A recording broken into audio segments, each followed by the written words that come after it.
A very warm welcome to everyone. Today on Thoughts of Education, we have with us Dr. Nagendra, the principal of BIMS College, Bangalore.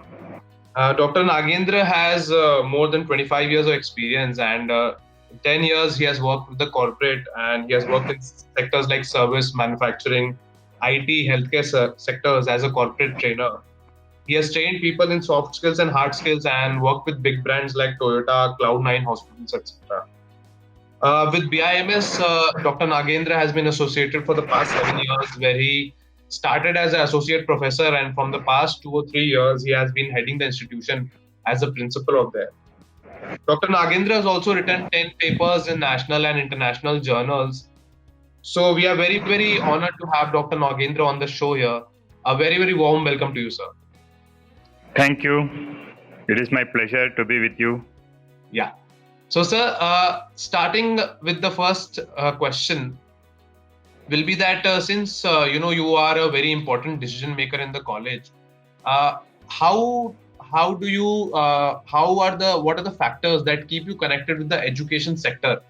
Like you have been associated as a when you were working with the corporate, then also you were associated with the education sector. So, what are the few things that always keep you connected with the education sector?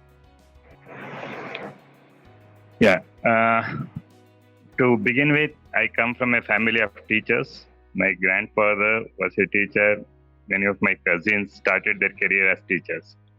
But I started my career as a sales engineer. Okay. So, in my first year itself, I was working with Mr. Shanti Gas Limited, Coimbatore, as resident sales engineer covering 3 districts.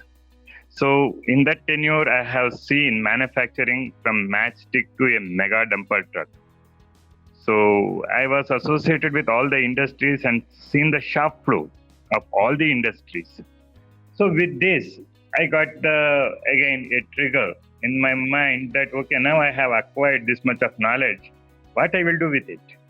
Right. So, should I continue in the sales? Further, there was nothing much for me to learn, or should I go back to the society and help the young generation to visualize these things, whatever I have learned.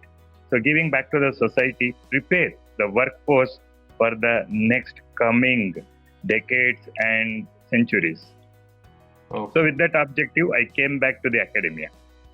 Okay. But still, with that corporate experience and sales experience, it was very easy for me to gel with the corporates as well as work with the academia. Okay, that's great. Hope I have answered your question. Yeah, you did, sir. Yeah. So my next question would be, sir, being the principal of the college and, being a very senior person in the college and a very important decision maker in the college, what is the kind of leadership style that you generally follow? So education sector from centuries follow the laissez-faire type of leadership. Basically, you need a strong team to make the institution grow. Hire and fire will never benefit any institution, whether it is academic or manufacturing or service. So, but unlike manufacturing, where we can have rigid SOPs, because your raw material is standardized, your machines are standardized, calibrated, so your process deliverables are well defined. Whereas here, though we have the process deliverables defined, our raw material is not consistent, homogeneous, certified, and even the process is not fully calibrated or not possible to calibrate. So in this context, laissez-faire leadership is the only best working optimal solution. So I go with the principles, what they have recommended, and I still find it working. Right. So in our context. Okay, got it, sir. Got it. So, sir, how do you generally, strategize your key plans with respect to, marketing and administration of the school in general? See, again, I have to apply my technical skills, my competency, core competency. I am basically an operations manager. I graduated in engineering, in industrial engineering and production engineering. Okay, so keeping that in my backdrop, So I always look for both tactical and strategic forecasting. So tactical forecasting may be like for this current year, due to the pandemic, there may be an expected fluctuation in admission. And the strategic now is how similar things may happen in the next 5 years, down the line, 10 years. So what are the other structural changes we need to do in our organization? Infrastructural, manpower, training mode, and even the student, when we screen, because they should match with our system. So to some extent, synchronizing all the stakeholders as a long-term strategic plan. So our marketing aims at based on these two strategies. Long-term also, we should be anticipating the needs of our prospective students and how we should upgrade ourselves before the event. So this is what we are practicing from the last 3 years, and the positive progress path. Okay, sure. So, you now let's come to the institution as in general. How does the curriculum of BIMS Bangalore especially ensures that this is the best curriculum and this is the curriculum that is required by the students, comparing to the industry standards that are going? Yeah, but this answer is very straightforward. But answer sometimes could make not possible to give the direct exact reply. Fact being, when we see the global ranking, even the premier institutions of India are unable to satisfy this context. So no curriculum is perfect in that way. So because India has followed the principle of generic education rather than specific education.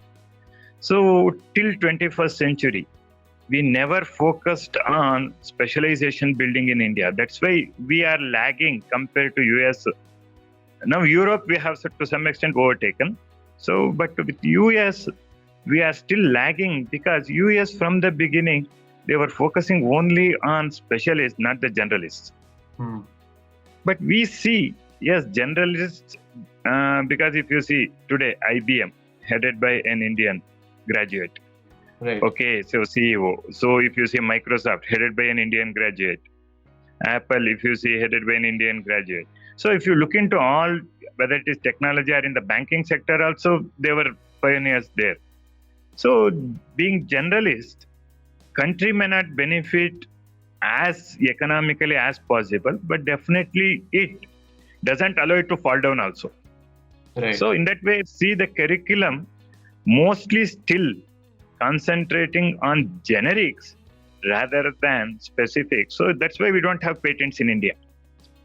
See, it is very unfair to compare number of patents produced in India, number of patents produced in Europe, number of patents produced in US, because we are not educating our students to make patents and make it commercial. We are more into generic knowledge, spread it in free of cost, and make it best for the society. That's why even in pharma, if you see, India is the leader in generics, but we don't have any patents there. Probably this is the inherent policy, the vision of the government over last 70 years, which has kept the education sector. And even with the new education policy, still it is generic approach only. We are not getting into too much of specializations because in the long run, our manpower will become very much redundant because one person from this discipline cannot move to the other discipline. Today in the IT sector, most of the contributors are non-IT people coming from other graduation streams, not from core computer science. That's correct. So that is the advantage of India's generic education. Probably that way syllabus, each university, each institution, they are trying at their best. We are affiliated to Bangalore University. We don't have the complete freedom to tweak the curriculum. But over and above, we can have some add-on courses. That is what we have started with. So some certification programs, in-house, external. So making it contemporary as per the industry requirements.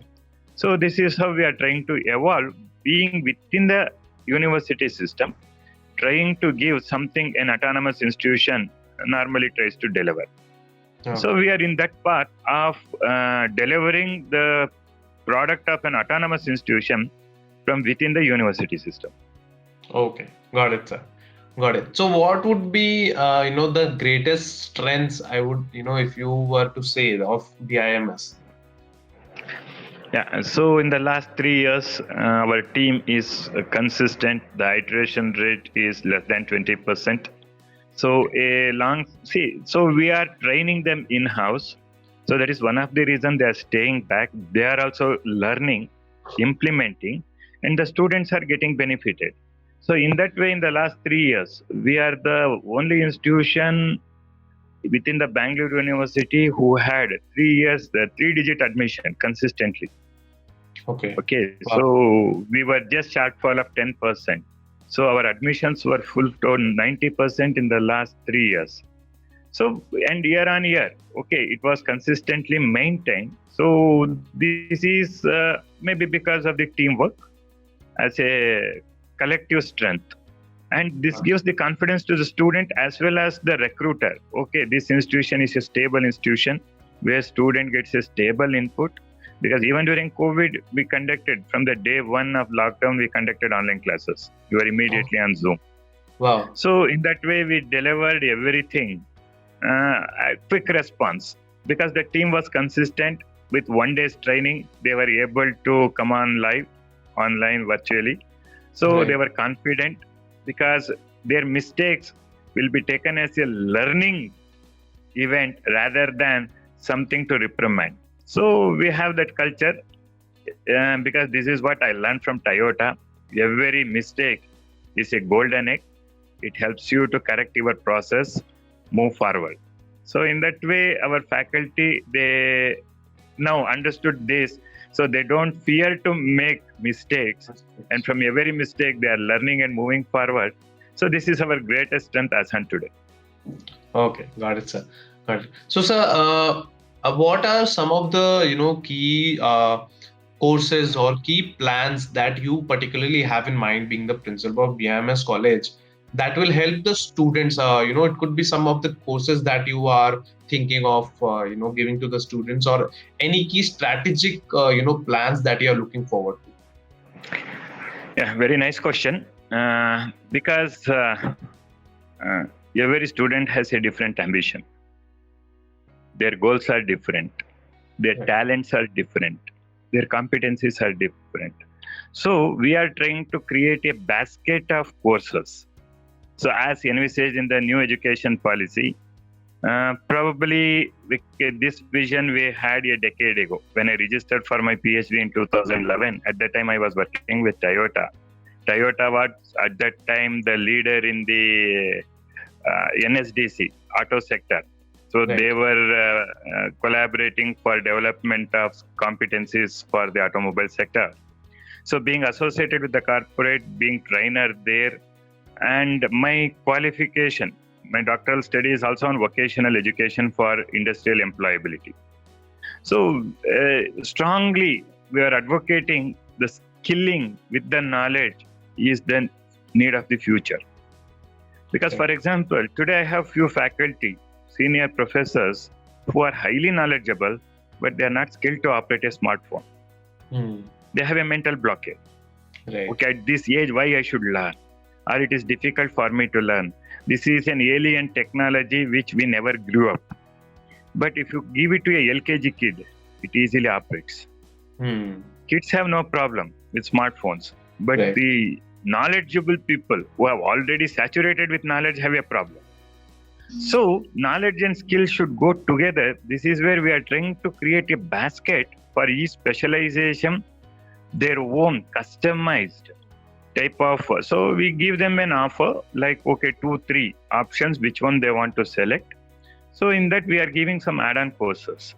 And maybe 2-3 years down the line, we are planning to develop a center for learning where we can add more baskets.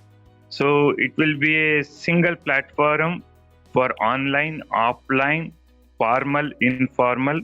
So that today, because the expectation of the industry from an MBA graduate is entirely different from what we are teaching. Right.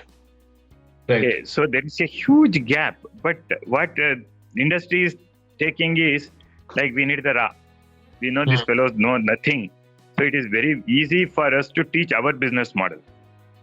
That's correct. If the student is contaminated with some prejudiced business model, it is difficult for them to mold to their SOPs, their own business models. Right. So that's how now today it is working in the recruitment sector. They want a student who is average, mediocre, but who has a learnability. Okay, the three factors of my doctoral study was learnability, flexibility, last but not the least, loyalty. So industry looks for only these three: learnability, flexibility, and loyalty. So if a student satisfies these three, he is into the corporate job irrespective of his marks. So this is what, so we are also trying to inculcate this ethics of loyalty. Right. So flexibility in terms of multidisciplinary. A finance student should not be rigid only in finance. A HR student should not be only rigid in HR. So we are also trying to mold them. So over and above the university system. So university system, okay, you are finance, or only finance. There is no opportunity for them to explore. So we are trying to change the ecosystem so that it is little bit futuristic. Maybe 5 years down the line, everybody will be doing the same. That's correct. Okay, got it, sir. So, sir, my next question would be that what do you think should be the few priorities for the institution in the next 10 years? See, as I mentioned in my earlier response, skilling, blended learning, and experiential learning. So we have already started this experiential learning, because unless the student experiences, he will not understand the theoretical concepts. That's why, see, in the last generation, maybe till end of 20th century, people were telling what we never used in our job environment. That's what right. I am working today and what I have learned, there is no connect at all. It is entirely different segment, because they failed to identify the generics they have picked up from their education. So work domain is specific, your education is generic, definitely there is no connect. Generics and specifics are entirely different, but they are the two faces of the same coin, without which it is not sellable. So in that way, we are now trying to at least make them understand, okay, they are the two faces of the same coin, both should be shining to transact in the coming job markets or in the next decade post-COVID. The third decade of 21st century requires the people now who can adapt quickly to the change in technology, change in ecosystem, change in external climates, change in socio-economic, political conditions. Because again, we don't know. World War III, every media is speculating, but education cannot stop because of World War. So, same way now, people should anticipate something and do the SWOT, convert every threat into an opportunity. So the student should be innovative to visualize the new service opportunity coming in wake of, okay, tomorrow if there is a war, what opportunity it gives rise and how we can see. It is not vulturing, but you should be able to satisfy the majority society so that they will still have the comfortable lifestyle. So that is the purpose of business.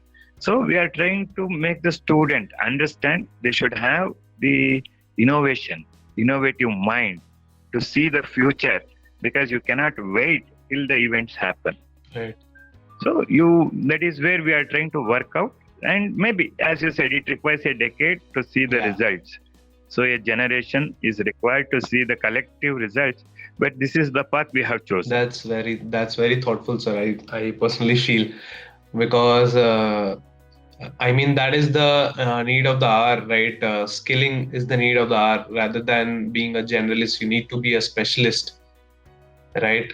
Yes. But at the same time, so now we need a blend of both. Right. Blend of exactly. It has to be a blend of both. Exactly. Multi-skilled.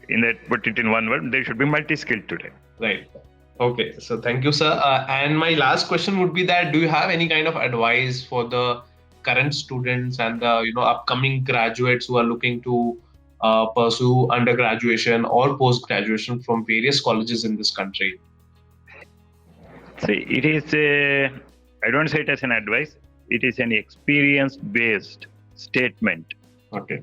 See, unless you search and enhance your own competency, create a space for yourself, because Earth has limited space, but population is ever increasing. So everyone has to fight for their space here, intellectual space. Okay, today you are interviewing me because I have created a space for myself. If I speak some nonsense, nobody will be interested to listen. So it is a experience-based advice that don't limit yourself to a curriculum, don't limit yourself to a particular course. Okay, you have a practical constraint to enroll for one course at time in India, but lot of MOOC courses are there. Look at them. Parallelly go on increasing your competency in other disciplines also. Then only you will be tradable, transactable in the coming job markets, futuristic job markets. So in the futures, they look into how the commodity may perform. So like when we look into the stock market, Right. so always now this is the new trending recruitment policy. Today nobody is directly giving the offer letter. It is what is called as STD, source, train, deploy. Okay. Okay, so they are all into cloud sourced. Now I have 100 students shortlisted. Okay, but deployment may happen only for 10, depending on their continuous updation from the day I give them an offer letter to the day I ask them for boarding. I'll see how they are evolving. Right. So the continuous progress is something.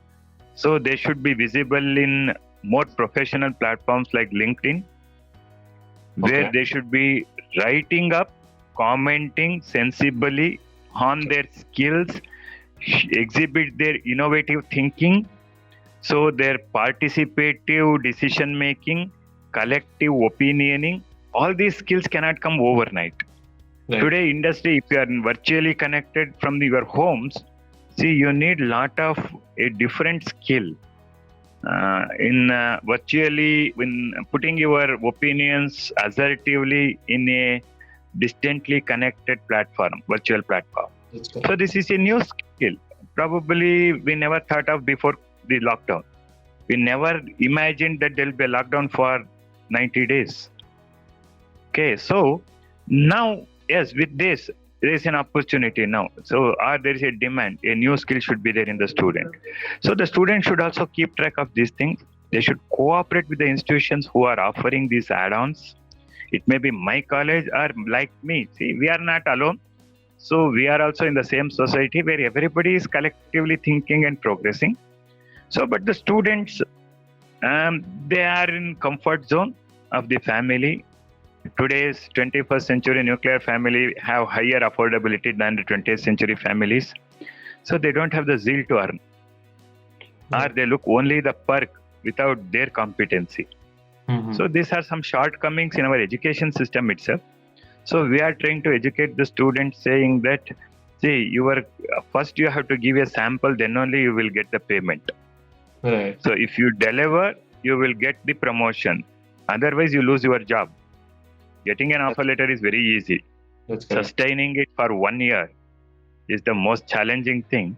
So my advice to all the students is never leave any opportunity to learn. That's correct. So if you continuously learning, industry will always appreciate. So it's already established. They say we need a continuous learner. So you should demonstrate that you are a continuous learner. So only the proof can give you the space. Okay. Got it, sir. Got it. So you're saying that, jobs will be there for people who actually deserve that and who have the necessary skills for that particular job. And I am associated with. Yeah, I am associated with the placement activities from 2014. I was director for placement in City Group of Institutions. See, where I have catered for 50 plus colleges from all across Bangalore. So I have nearly 300 industries. So giving me the request, we were a big platform. In one drive, we had nearly 800 to 1,000 students. And in every drive, it was not less than 300 students. Oh, But wow. But the conversions were hardly 1%, 2% because lack of skill. So students have very casual approach towards education as well as employment. They don't have the seriousness, they don't have the focus that I need to be employable. So that employability is not a concept sitting in their head. Whereas Europe and USA, because of the wars, world wars, for them the first priority is employability. There the child starts earning at the age of 5 doing neighborhood jobs. Right. Starts earning $1, $2. So Right. it tests its employability. Can I earn tomorrow? But here, my father had made a property. Why I should earn? Is the mindset of our young generation. Very tragic. But we need to change. That is the purpose of education. Okay, got it, sir. That all your responses were really, really great and insightful. Thank you so much, sir. Thank you. Thanks a lot.